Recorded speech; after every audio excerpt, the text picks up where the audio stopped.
Majalah Cahaya Nabawi, pilihan di tengah kerancuan bacaan yang membingungkan. Benteng akidah keluarga Islam, bersumber hanya pada Thariqah Salaf. Disajikan secara lengkap dan bertanggung jawab, mudah dicerna dan mengena pada seluruh aspek kehidupan. Menjawab berbagai persoalan yang tengah terjadi di masyarakat, meliputi fikih, kewanitaan, masalah remaja maupun kesehatan. Majalah Cahaya Nabawi selalu memberikan bonus VCD di setiap edisinya. Ingin mendapat majalah Cahaya Nabawi dan bonus VCD-nya? Hubungi agen terdekat atau bagian pemasaran kami di 0812 3300 3400. Majalah Cahaya Nabawi, menuju ridho ilahi.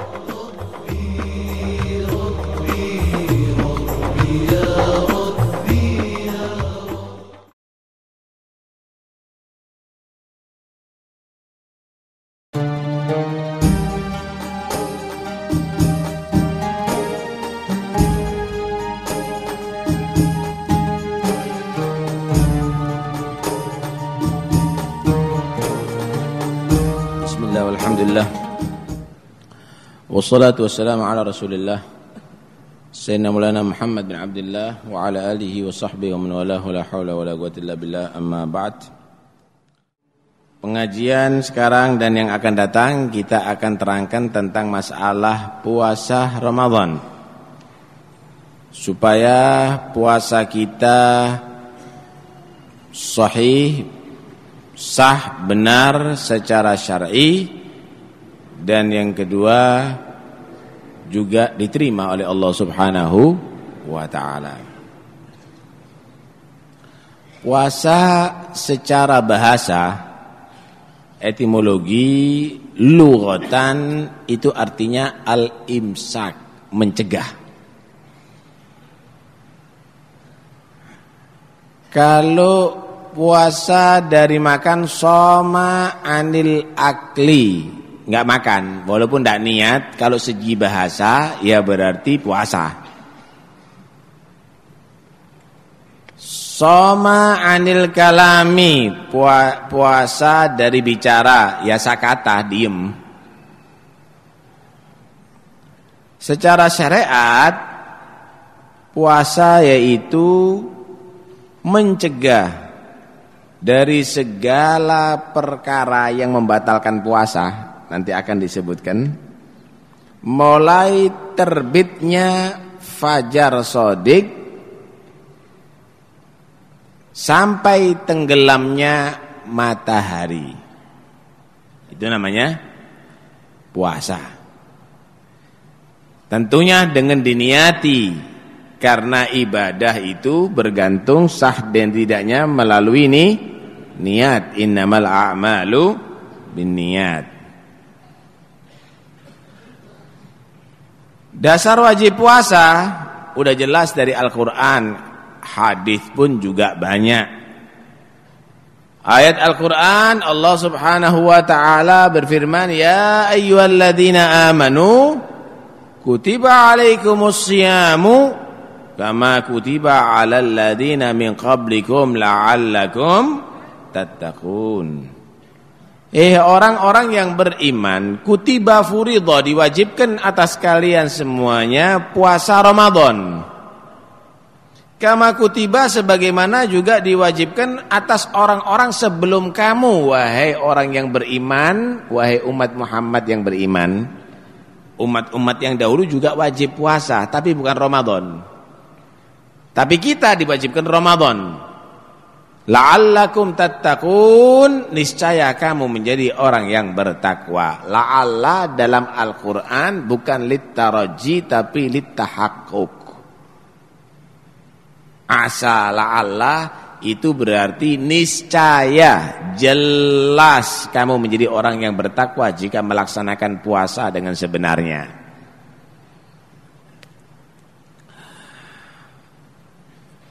Dahulu sebelum ada kewajiban puasa Ramadan, Nabi sallallahu alaihi wasallam berpuasa hari Asyura dan 3 hari setiap bulan. 3 hari setiap bulan. Kemudian diturunkanlah firman, ya ayyuhalladzina amanu kutiba alaikumusiyam, sampai ayat wa 'alal ladzina yutiqunahu fidyatun ta'amu miskin. Maka Nabi menyatakan fakana man yasha'u shoma wa man syaa aftar wa at'ama miskina. Diceritakan oleh perawi, bukan Nabi, di saat itu setelah turun ayat ini, ada yang tetap berpuasa di bulan Asyura, maka boleh juga ditinggalkan. Demikian sebulan 3 hari setiap bulan dipuasai dan juga bisa ditinggalkan, artinya berubah hukum menjadi sunnah.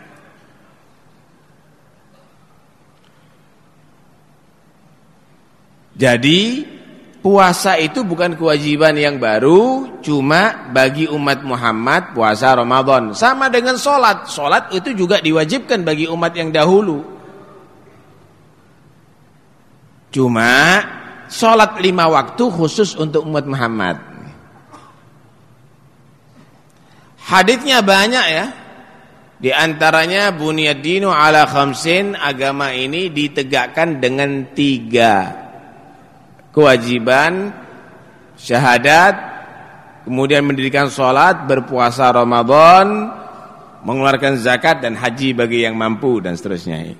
Itu dalil juga.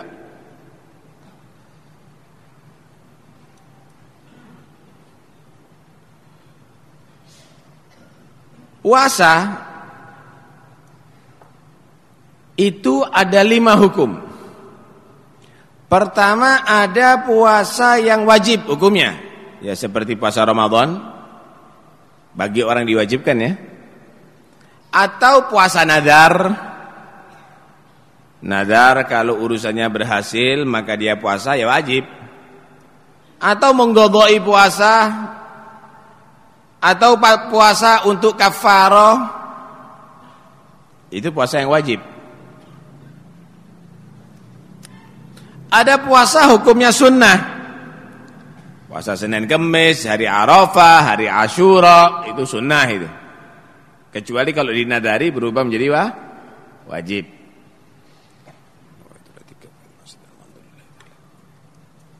Yang ketiga yaitu puasa hukumnya makruh. Puasa dikhususkan hari Jumat. Tidak mau puasa kecuali hari Jumat. Makruh kecuali jika diteruskan dengan hari Sabtunya atau berpuasa sebelumnya hari Kamis. Jangan ada pengkhususan. Apakah khusus hari Jumat? Enggak. Khusus puasa hari Ahad. Kenapa? Hari kelahiranku, atau hari mulai suksesnya pekerjaanku. Jangan khusus. Teruskan dengan setelahnya atau sebelumnya. Mengkhususkan hari tertentu untuk berpuasa selain yang disyariatkan, maka hukumnya makruh. Puasa hukumnya haram, yaitu di 2 hari raya, Idul Fitri atau Idul Adha, atau di hari tasyrik. Di hari tasyrik, yaitu tanggal 11, 12, 13 Dzulhijjah. Haram hukumnya.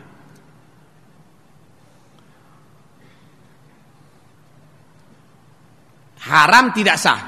Ini haram itu dibagi 2. Ada haram sah, ada haram tidak sah.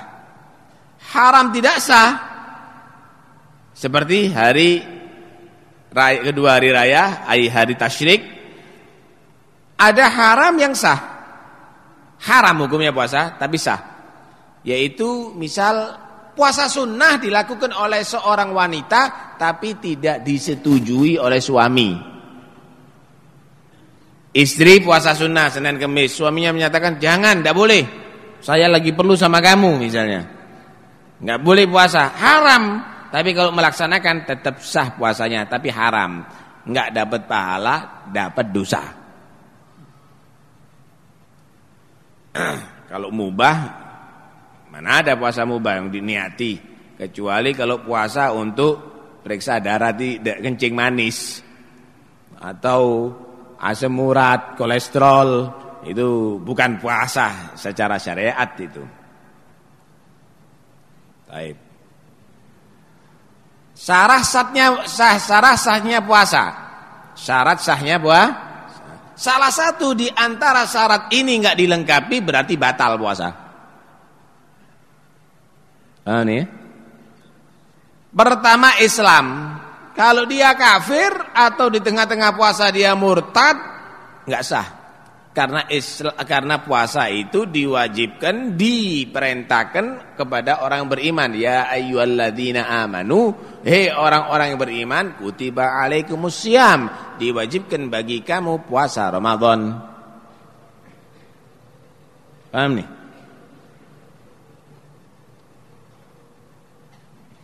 Yang kedua, berakal. Bagi orang yang gila atau tengah-tengah puasa kok dia gila, maka batal puasanya.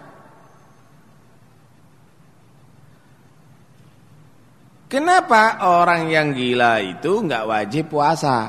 Termasuk pikun idiot yang memang enggak bisa melaksanakan itu.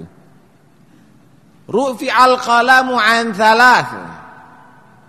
Pena malaikat diangkat, tidak dicatat kalau berbuat baik, demikian juga tidak dicatat kalau berbuat jelek dari 3 orang ini. Anin naim, dari orang yang tidur, hatta yasagid, sampai dia bangun. Seandainya dia tidur terbuka auratnya, ya enggak dosa. Sampai dia bangun tetap dibuka, dosa baru.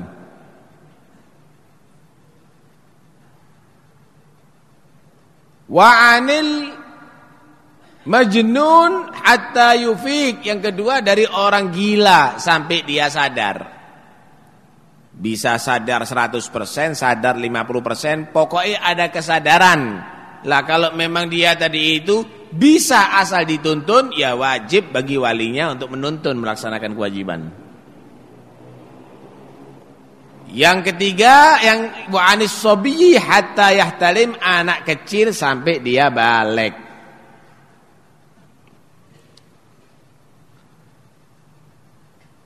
Yang ketiga, syarat sahnya puasa yaitu bersih dari haid dan nifas. Bagi orang yang haid nifas haram puasa. Enggak sah, haram. Kenapa? Main-main ibadah sama dengan sholat tapi enggak wudu. Enggak boleh. Talabbus bil ibadah itu. Main-main itu namanya. Cuma bagi orang yang haid, dia wajib untuk membayar puasanya ketika suci nanti.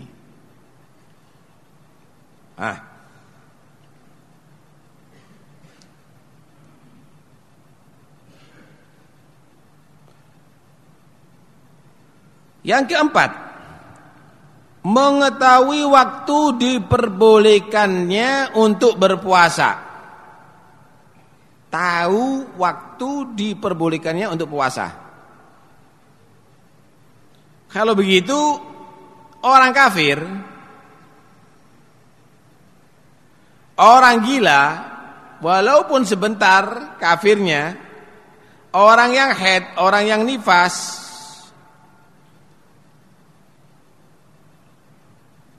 perempuan yang terputus daripada haid atau nifasnya sebelum subuh.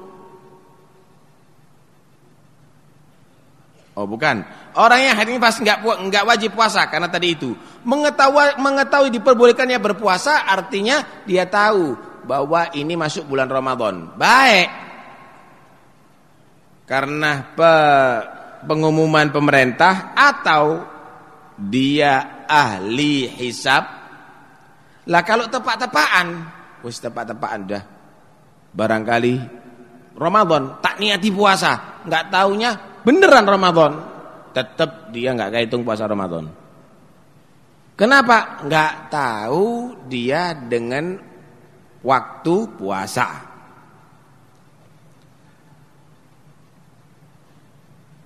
Bagaimana kalau perempuan yang haid tadi itu misalnya bersih daripada haidnya sebelum subuh? Cuma belum mandi keduluan subuh. Udah niat. Paham nih ya? Bagaimana? Tetap sah puasanya. Tetap sah sekalipun belum mandi. Kenapa? Karena enggak disyaratkan harus mandi dulu.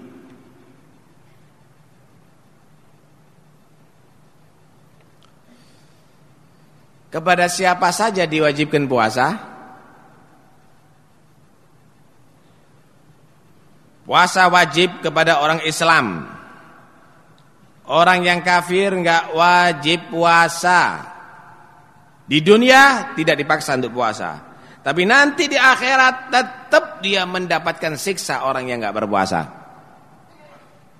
Orang yang kafir enggak wajib sholat di dunia. Artinya enggak boleh dipaksa. Ayo, kamu Kristen, sholat 5 waktu, sholat Jumat, enggak sah sholatnya. Cuma nanti di akhirat bakal juga mendapatkan siksanya orang meninggalkan sholat. Masalakakum fi saqar? Qalu lam nakum minal musallin. Ketika ditanya orang kafir, apa yang menyebabkan kamu masuk ke neraka saqar? Mereka menjawab, kami di dunia enggak pernah sholat. Jadi tetap kewajiban-kewajiban itu nanti di akhirat tetap dijadikan tambahan siksa yang berat bagi orang-orang yang kafir karena dia tidak masuk Islam dan melaksanakan kewajiban itu. Berbeda kalau orang murtad asalnya Islam, dia keluar dari agama Islam, meninggalkan sholat, meninggalkan puasa, meninggalkan zakat, kemudian dia masuk Islam lagi, dia harus untuk membayar kewajiban yang ditinggalkan selama murtadnya. 10 tahun dia murtad, puasa 10 tahun harus dibayar. Kemudian sholat 10 tahun juga harus dibayar. Karena itu bagi orang yang murtad lebih berat. Orang kafir asli enggak apa-apa, dia tadi itu kalau sudah masuk Islam enggak wajib untuk dia membayar kewajiban yang ditinggalkan. Kafir asli, bukan Islam berubah jadi kafir. Puasa itu diwajibkan kepada orang yang mukallaf, baligh dan berakal. Anak kecil enggak wajib. Tapi bagi ayah dan ibu atau wali umur 7 tahun, anak kecil tadi itu diwajibkan untuk diperintah melaksanakan puasa, diwajibkan juga diperintah untuk melaksanakan sholat dan kewajiban yang lainnya. Cuma seperlunya lo ya, jangan dipaksa sampai maghrib. Akhirnya kelengar anaknya. Diajari yang penting. Sebelum subuh diajari niat. Kemudian mungkin di siang hari anaknya kelihatan lemes, buka puasa zuhur. Kemudian setelah itu puasa lagi sampai maghrib. Kalau anaknya agak gede sedikit, agak kuat, puasa asar. Itu semuanya sebagai pelajaran, wajib dikiaskan sholat itu. Tapi kalau 10 tahun anak tidak melaksanakan puasa, diperintahkan nggak mau, wajib dipukul. Ayo, ojo poso, tak pukul kamu gitu. Ayo, jangan sholat kamu, tak pukul kamu. Sholat. Wajib. Kalau enggak orang tua yang dosa, sekalipun anaknya belum wajib. Demi untuk tarbiyah. Tahu tarbiyah enggak? Tarbiyah itu mendidik. Karena itu pemukulan itu kalau sifatnya itu adalah mendidik, jangan itu dikatakan penganiayaan. Masalahnya kalau enggak dididik, anaknya nanti akhirnya akhlaknya enggak bener. Kalau enggak dipukul, mungkin muridnya nanti malas jadi bodoh. Lah kalau sekarang kan enggak boleh melaksanakan itu.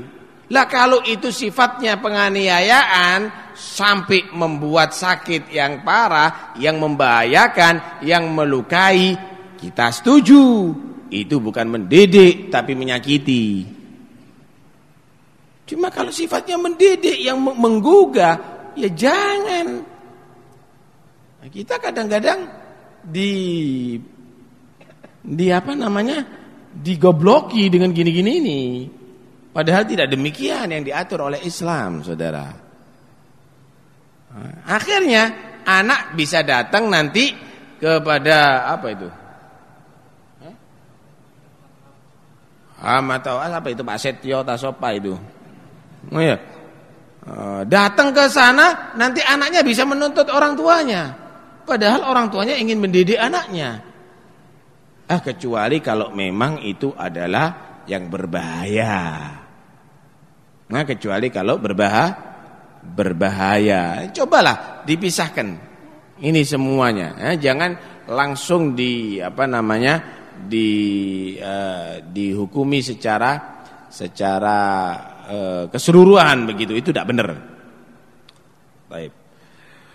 Kemudian yang ketiga yaitu mampu mengerjakan puasa. Wajib puasa bagi orang yang mampu mengerjakannya. Kalau orang itu tidak mampu, enggak wajib. Enggak mampu ini apa? Misal ada orang yang sudah terlalu tua, lansia.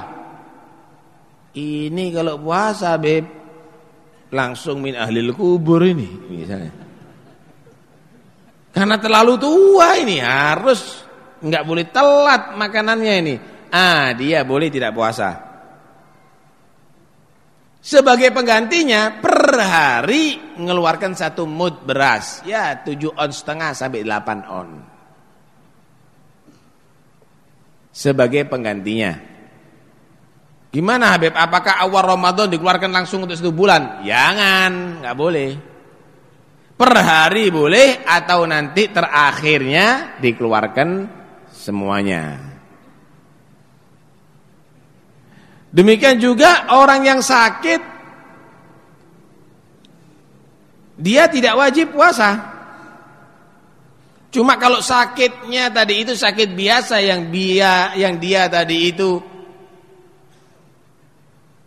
bisa sehat, ketika sehat ya wajib puasa. Tapi kalau sakit yang tidak, menurut dokter dia tidak bisa sehat karena misal, mudah-mudahan sehat walafiat kita, kanker medium misalnya 4. Stadium 4 misalnya.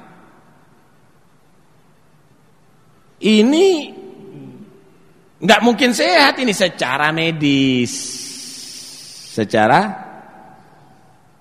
medis. Maka diganti juga per hari dengan 7 ons sampai 8 ons makanan pokok. Kalau di sini beras. Beras ini jangan terlalu yang elek. Beras yang sudah kapangen. Atau beras yang terbaik enggak wajib. Tapi kalau dikeluarkan yang terbaik, afdol. Lebih utama. Kemudian mukim. Orang musafir yang perjalanannya itu boleh menggosor sholat marhalaten 16 farsakh, di sebagian keterangan 82 kilo,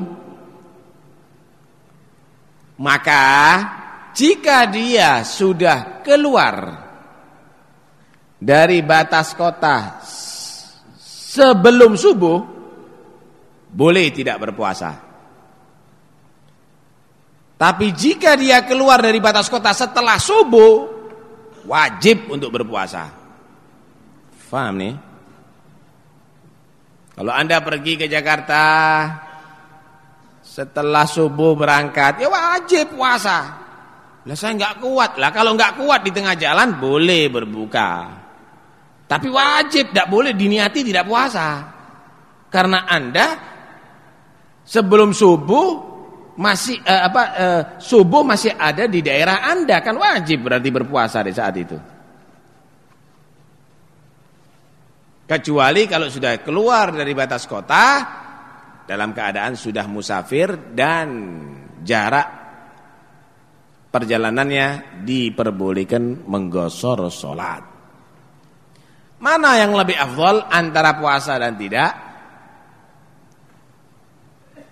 Menurut mazhab Imam Syafi'i, bagi orang yang musafir yang boleh untuk tidak puasa, jika dia kuat mampu berpuasa, afdolnya tetap puasa.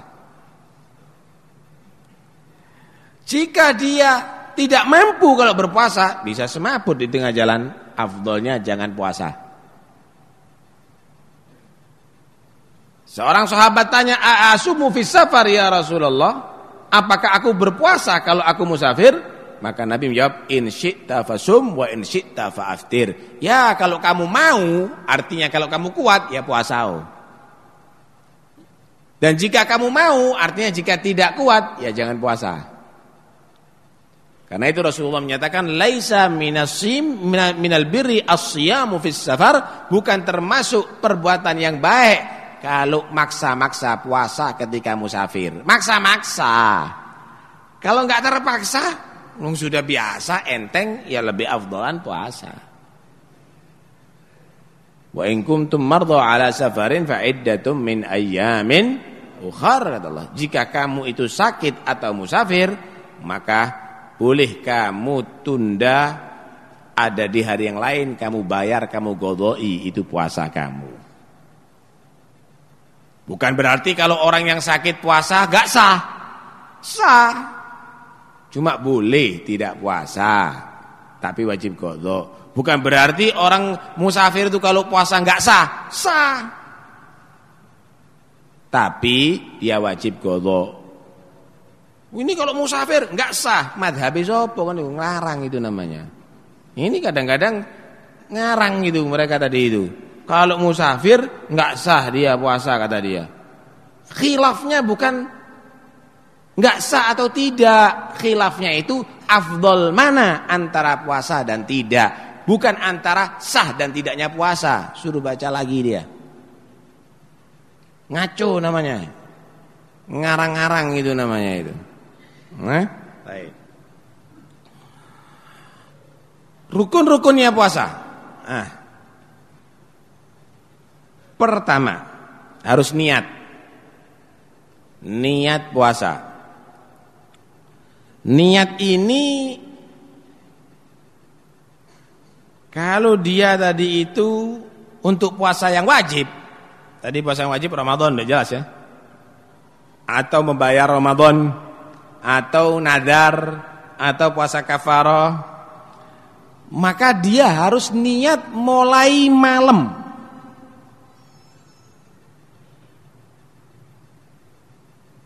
Mulai malam hari niatnya. Sebelum subuh maksudnya dia harus niat. Niat esok hari melaksanakan puasa. Itu setiap hari harus diniati setiap malam. Karena itu biasanya kalau sholat tarawih dituntun ya, nawaitu shauma ghadin an adai fardhi syahri ramadhana hadhihi sanah lillahi ta'ala. Saya niat puasa esok hari untuk melaksanakan kewajiban puasa Ramadan lillahi ta'ala. Faham nih ya?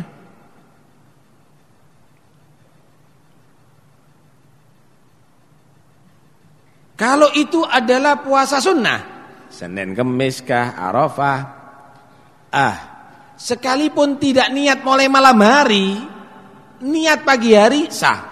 Dengan catatan sebelumnya jangan makan, jangan minum atau melaksanakan hal-hal yang hal-hal yang membatalkan puasa.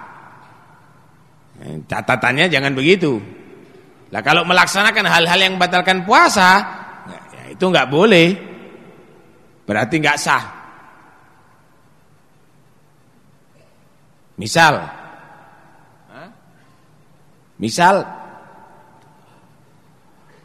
Pagi hari dia belum makan, pagi hari dia belum minum. Dia tidak melaksanakan hal-hal yang membatalkan puasa. Kemudian dia tadi itu jam 8 lah ya, wis tak niati puasa wis. Puasa Arafah misalnya, waktu itu tanggal Arafah sah. Yang penting belum zuhur. Kalau sudah zuhur ya wis tak bisa. Tapi kalau sudah makan, kalau sudah minum, dia tadi itu puasa, niat puasa, tak niati puasa, ya gak iso Mas. Wis warek kon. Bukan begitu puasa tadi itu. 6.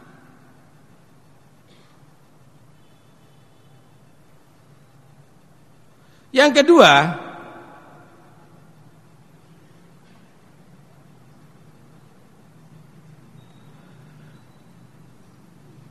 puasa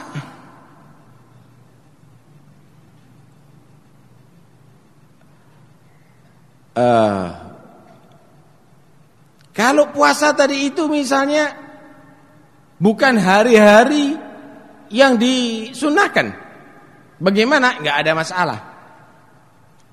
Puasa bukan di hari-hari yang tidak disunahkan, nggak ada masalah, boleh aja.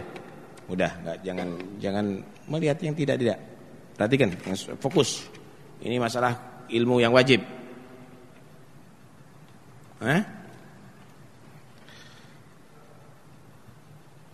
Puasa dalam hari-hari misal Nabi itu begini. Kadang-kadang Nabi itu tanya, ada makanan enggak? Enggak ada makanan. Wah, tak niati puasa daripada hanya sekedar lapar. Idan ini shaim. Begitu yang dilakukan oleh Nabi sallallahu alaihi wasallam. Wah, itu niat begitu itu bid'ah, masuk neraka. Jadi orang yang berpuasa Ramadan 30 hari, kalau dia baca nawaitu shauma ghadin, masuk neraka. Model enggak gue? Salat 5 waktu, salat 4 rakaat, usolli fardhu dzuhri 4 rakaatin, Allahu akbar, masuk neraka. Wa kullu bid'atin dhalalah wa kullu dhalalatin finnar. Salat Jumat kalau baca gitu masuk neraka. Waduh, ini lebih top dari malaikat Malik ini orang ini. Karena itu cobalah kalau Anda paham model begitu itu, ini ajarannya siapa begitu loh, menvonis orang masuk neraka hanya karena mengucapkan itu. Dan ini dasarnya daripada Imam Syafi'i. Saya ngikuti hadis, nggak ngikuti Imam Syafi'i. Imam Syafi'i ngikuti Yahudi, kamu ngikuti hadis gitu. Kaca dong, ngaca. Pikir dirinya. Udahlah, kita nggak mau bahas orang-orang model begitu. Capek kita. Rukun puasa yang kedua yaitu menghindari perkara yang membatalkan puasa. Kecuali kalau dia lupa atau dipaksa. Atau karena dia bodoh yang ditolerir. Bodoh yang bisa diterima. Ma'dzur namanya, jahil ma'dzur. Misal nih ya, makan kan nggak boleh, harus dihindari. Nanti apa aja yang harus dihindari insyaallah akan kita terangkan malam satu berikutnya. Makan itu kan nggak boleh, batal puasanya kalau makan. Tapi kalau lupa nggak ada masalah, hatta 2 piring. Karena itu kalau ada orang lupa terus setiap hari, kok nggak poso Ramadan itu. Atau karena dipaksa, tahu dipaksa nggak? Dipegang tangannya, digerojok sama air sampai masuk. Misal ini ya, nggak batal puasanya. Tapi kalau nanti paksaan ya aku ya, biar aku nggak haus. Itu sandiwara namanya itu. Yang ketiga karena bodoh. Bodoh yang ma'dzur, yang bisa ditolerir. Itu ada 2 macam. Pertama, hidup jauh daripada ulama. Wah, hidupnya ada di kutub. Tempatnya es sana. Nggak ada ulama ada di sana, jauh daripada ulama, nggak paham, dipikir kalau melakukan ini nggak batal puasanya, itu jahil ma'dzur. Atau baru masuk Islam, tas masuk Islam, dapat 1 menit masuk Islam, dia diajari niat puasa, kemudian setelah itu ngelak minum. Nggak boleh misalnya, nggak boleh, nggak tahu dia. Jahil ma'dzur. Dia nggak ngerti, jahil ma'dzur. Paham ya? Tapi kalau sudah ada waktu yang dia itu bisa belajar, sengaja nggak belajar padahal ulama dekat sama dia, ini bukan jahil ma'dzur, jahil ngawur. Nah, itu nggak benar kalau demikian tadi itu. Perkara-perkara yang membatalkan puasa. Pertama, murtad. Khuruj an dairatil Islam, keluar daripada agama Islam.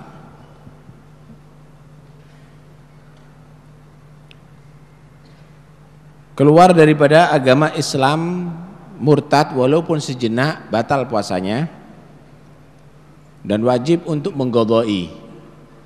Serta jika masuk Islam, maka dia wajib untuk melaksanakan perbuatan orang yang berpuasa, tidak makan, tidak minum, meninggalkan segala yang batalkan puasa sampai maghrib.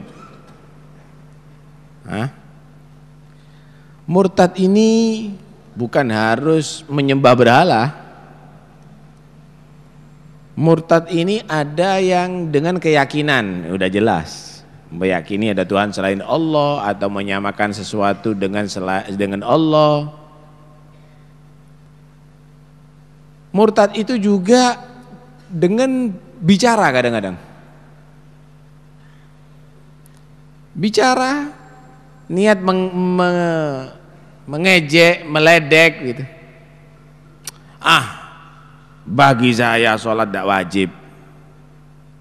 Padahal tidak ada udzur sama sekali. Itu bisa murtad loh ya. Hati-hati. Quran itu apa itu? Bukan firman Tuhan itu, murtad itu. Bukan semuanya benar, bisa murtad.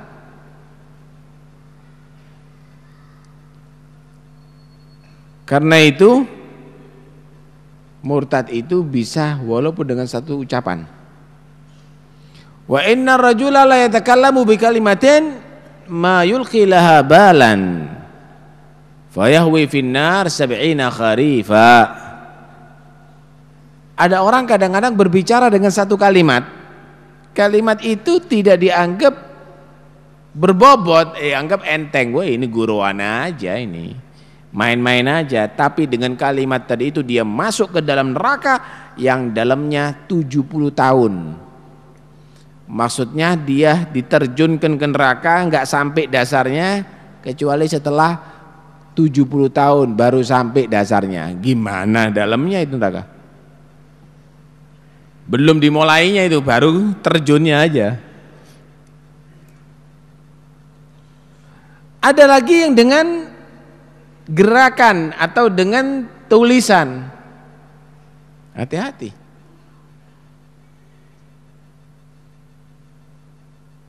Karena itu jangan kita sesekali berbicara kecuali setelah kita pikir. Jangan kita menulis satu pun huruf kecuali setelah kita pertimbangkan. Fakir thumma gul wadabbir thumma amal. Pikir kemudian baru diucapkan, atur baru dilaksanakan. Kedua, haid nifas dan juga melahirkan sekalipun sebentar. Tengah siang hari sudah niat puasa, di siang hari datang haid, ya batal. Tapi wajib untuk mengulangi. Demikian juga nifas, demikian juga melahirkan. Maka itu dinyatakan batal. Karena itu Siti Aisyah radhiyallahu anha ketika ditanya, kenapa orang yang haid tadi itu taqdi sham wala taqdi shalah, kok wajib untuk membayar puasanya, kok tidak wajib membayar sholatnya? Kalau sholat kan tidak digodoi, tapi kalau puasa wajib digodoi untuk perempuan yang haid. Kemudian beliau menyatakan,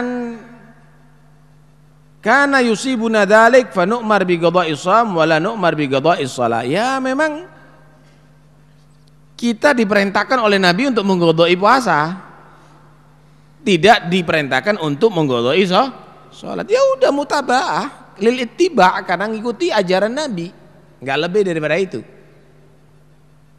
Jadi sebenarnya kalau orang tadi itu berbicara masalah agama, bukan menurut pertimbangan saya, menurut pikiran saya, nggak ada yang dinurut ente, nurut Nabi, nurut Allah, itu urusan agama. Begitulah Siti Aisyah menyatakan, ditanya kenapa sih kalau sholat tidak digodoi ya, kalau puasa digodoi ya? Memang kita diperintahkan Nabi godoi sholat, godoi puasa, nggak godoi sholat, selesai.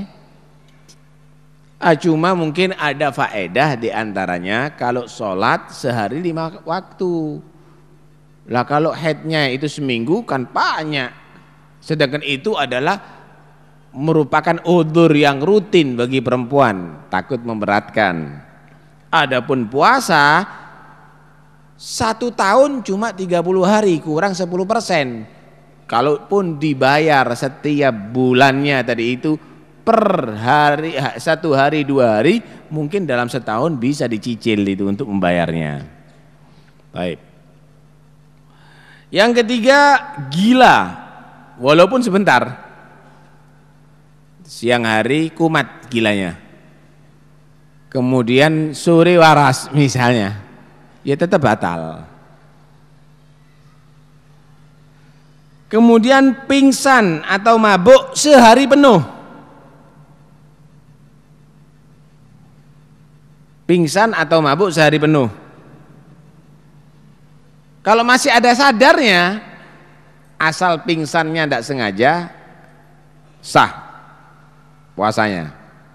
Nih, habis sahur pingsan, habis niat apa pingsan, kemudian sadarnya jam 5 sore, berarti masih ada sadar kan siang harinya, sah.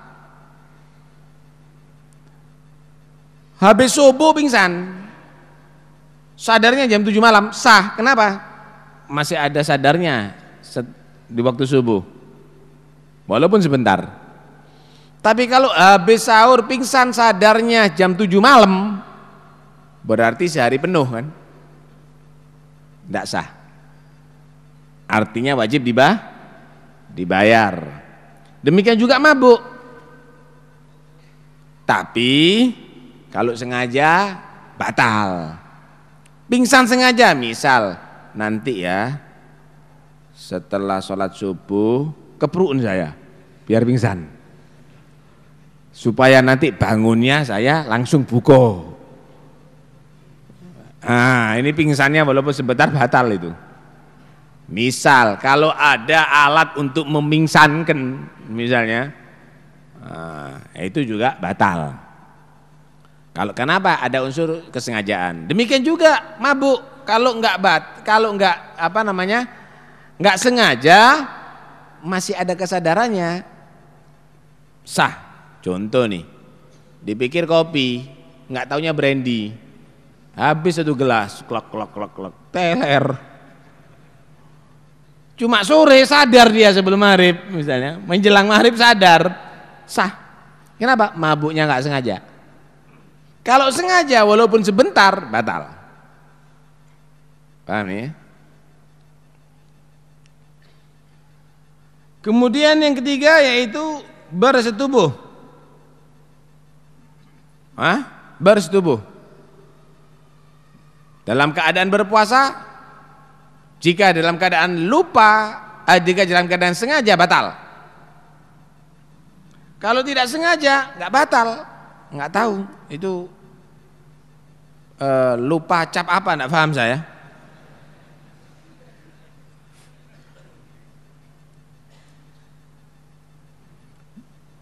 Bagi yang bersetubuh di siang hari dalam keadaan berpuasa bulan Ramadan, maka dia tidak boleh makan, minum, mencegah daripada segala yang batalkan puasa sampai maghrib. Dia dosa, wajib mengqadha'i, dan dia juga harus mengeluarkan kafarah.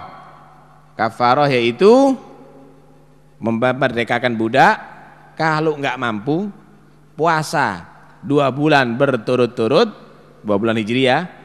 Kalau enggak mampu memberi makan 60 orang miskin. Gimana kalau puasa wajib tapi bukan bulan Ramadan, misalnya puasa nadar, atau mengqadha'i puasa Ramadan yang tinggalkan, kemudian bersetubuh dengan istrinya dalam keadaan berpuasa, wajib puasanya enggak sah dan dia harus tetap membayar karena dia punya utang puasa Ramadannya, atau dia harus wajib puasa lagi karena dinadari cuma tidak kena kafaroh. Kalau seandainya mau bersetubuh dengan istrinya, minum dulu dibatalkan puasanya, kemudian dia itu bersetubuh, maka tetap berdosa, wajib untuk qadha'i tapi enggak kena kafaroh. Kenapa? Karena dia tadi itu mengumpuli tidak dalam keadaan berpuasa. Itu pernah terjadi itu. Satu orang datang kepada Rasulullah. Ya Rasulullah, celaka aku, celaka, kata Nabi. Kenapa, kata Nabi? Ya apa aku, ya Rasulullah, aku mendatangi istriku dalam keadaan puasa di bulan Ramadan. Loh, kamu wajib untuk qadha dan harus bayar kafarah. Apa ya Rasulullah? Budak nggak punya budak ya Rasul. Ya puasa kamu harus 2 bulan berturut-turut. 2 bulan berturut-turut ya Rasul ya. Yang 1 bulan aja nggak kuat. Ya kalau begitu ayo memberikan makan kepada 60 orang miskin. 60 orang miskin ya Rasul ya. Makan sendiri aja sulit. Ya udah, ayo sahabat, teman-teman, ini teman kamu dapat musibah, ayo urunan. Urunan sekarang kita kumpulkan makanan, nanti kita berikan sama dia supaya dia bayar kafarah. Urunan, numpuk. Setelah numpuk dilihat, banyak ini. Ayo sekarang kamu bagi ya kepada 60 orang miskin. Ini dibagi ya Rasul, iya. Untuk orang miskin ya Rasul, iya. Sesungguhnya ya Rasul, sebenarnya ya Rasul, mulai ujung sana sampai ujung sana yang paling miskin itu saya ya Rasul tadi. Akhirnya Rasulullah ngelihat orang ini nggak kuat, tertawa Rasulullah Shallallahu Alaihi Wasallam. Nabi itu tertawanya nggak seperti kita cekakaan. Senyum Rasulullah sampai kelihatan gigi geraham Nabi Shallallahu Alaihi Wasallam. Ya. Kemudian yang keenam, perkara yang membatalkan puasa yaitu masuknya sesuatu ke rongga terbuka yang tembus ke bagian dalam tubuh. Mulut, masukkan sesuatu. Termasuk apa lagi? Hidung, tembus ke dalam. Telinga, kemaluan muka, kemaluan belakang, bagi perempuan rahimnya. Memasukkan sesuatu walaupun tidak membuat kenyang batal. Maaf, urak-urak kuping sampai masuk ke bagian dalam. Di siang hari Ramadan dalam keadaan puasa atau puasa sunnah tetap batal hukumnya. Lu enggak warak, bukan masa waraknya. Memasukkan sesuatu ke lubang yang tembus ke rongga dalam batal. Paham ya? Karena itu jangan main-main untuk urusan ini. Termasuk juga mandi, kemasukan air. Jika mandi tadi itu bukan mandi yang matlub, bukan mandi yang wajib atau sunnah. Nih, ada mandi wajib. peti jenabat ya. Itu kan digerojok. Jika kemasukan air, telinganya kah atau ke hidungnya misalnya tanpa sengaja, nggak batal. Jika dengan sengaja, pior, ya batal. Apa maneng? Pior. Ya batal kalau begitu. Jika mandi bukan mandi wajib, mandi seger-segeran, maka jika masuk ke lubang telinga atau hidung, sengaja atau tidak sengaja batal. Hati. Karena itu kalau mau mandi, habis sahur sebelum subuh gerojokkan kepalanya, tinggal mandi ke badannya aja pagi harinya. Kalau enggak, ya mandi badannya aja, raup mukanya. Nanti setelah maghrib dikum kepalanya sampai subuh, enggak apa-apa ya. Nah, nih ya.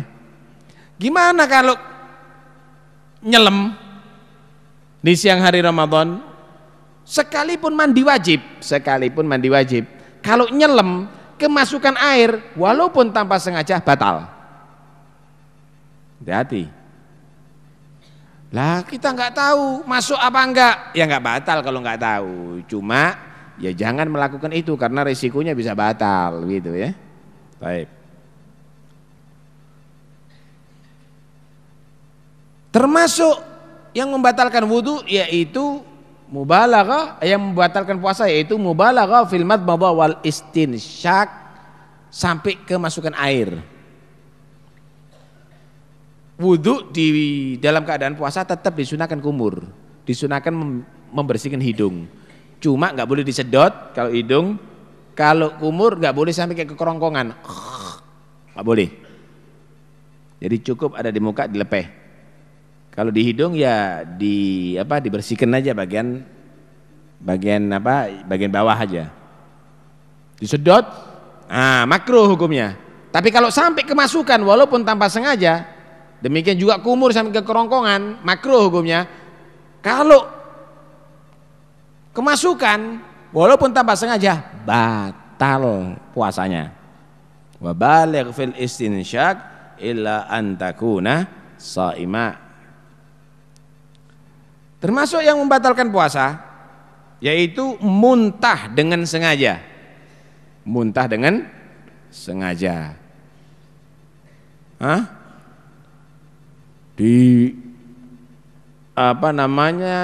Dinek-nekkan gitu sampai akhirnya muntah beneran, batal walaupun sedikit. Tapi kalau muntah dengan sendirinya nggak batal, cuma harus diwaspadai.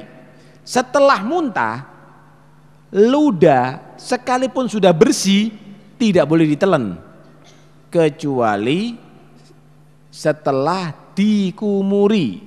Kenapa? Ludahnya najis, mulutnya najis, muntah itu najis hukumnya. Jadi setelah muntah, ambil air, dikumur sampai ke kerongkongan, sampai sekiranya bersih, kemudian baru ludah boleh ditelan kembali. Jika menelan ludah sebelum berkumur, maka batal puasanya. Bagi orang yang muntah tadi itu ya. Demikian juga kalau keluar darah dari gusi, setelah bersih dikumuri sampai ke kerongkongan.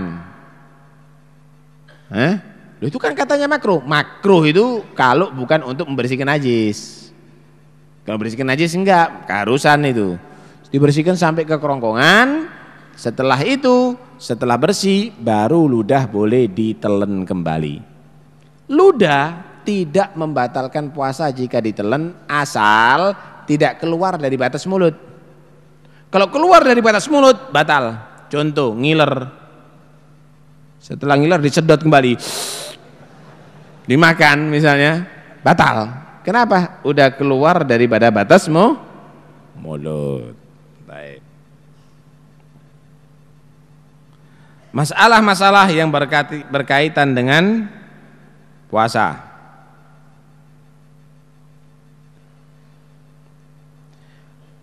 masalah daha, apa daha itu ya? Riya ya. Daha ini jika mencapai batas luar tenggorokan, kemudian ditelan, batal puasanya. Tapi jika masih dalam tenggorokan, belum keluar batas tenggorokan, ditelan, nggak batal. Tenggorokan ini ada dikatakan batas luar, ada batas dalam. Mana batas luar? Mana batas dalam? Yang disebut batas luar yaitu makhraj huruf kha. Nah, kha itu luar, itu lalu dikeluarkan, lalu dilepeh. Tapi kalau yang disebut batas dalam yaitu huruf ha. Nah, itu kalau masih di situ boleh ditelan. Nah, itu boleh ditelan. Jadi kalau sudah dahaknya itu ada di batas luar masih, langsung dilepeh, nggak boleh ditelan batal kalau sengaja. Nggak sengaja mlebu dhewe misalnya, ya nggak batal berarti. Hati.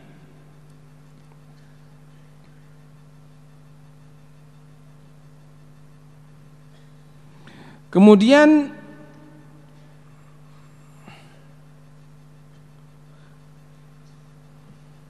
yang berkaitan dengan puasa pula yang harus diperhatikan,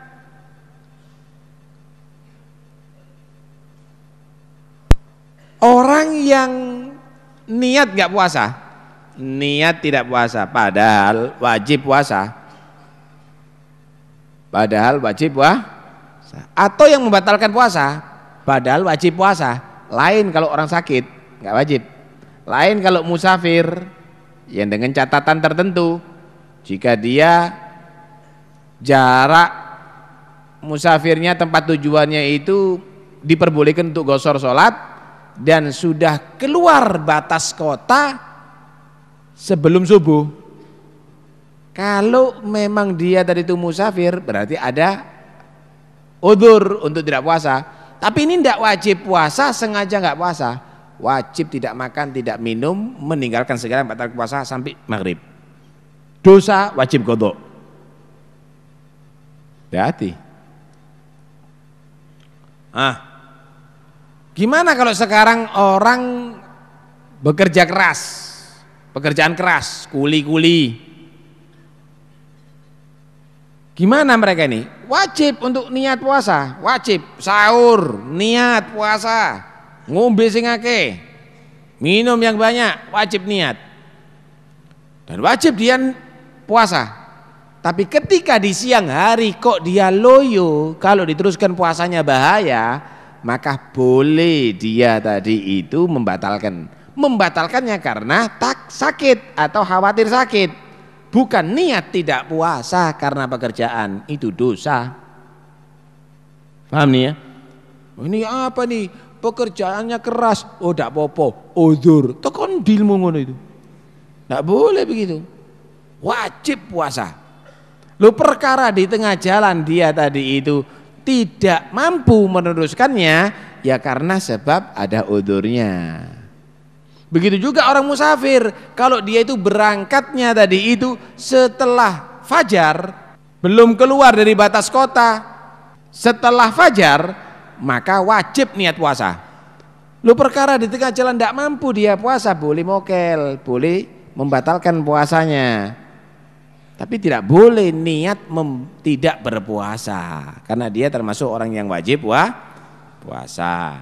Baik. Hal-hal yang disunahkan dalam berpuasa.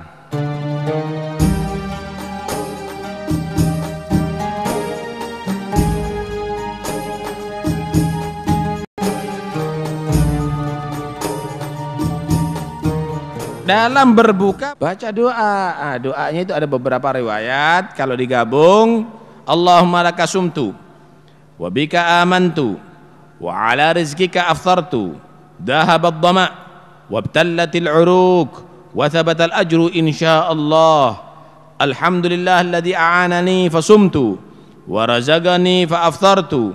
Allahumma inni as'aluka birahmatika allati wasi'at kulla syai'in an taghfirali.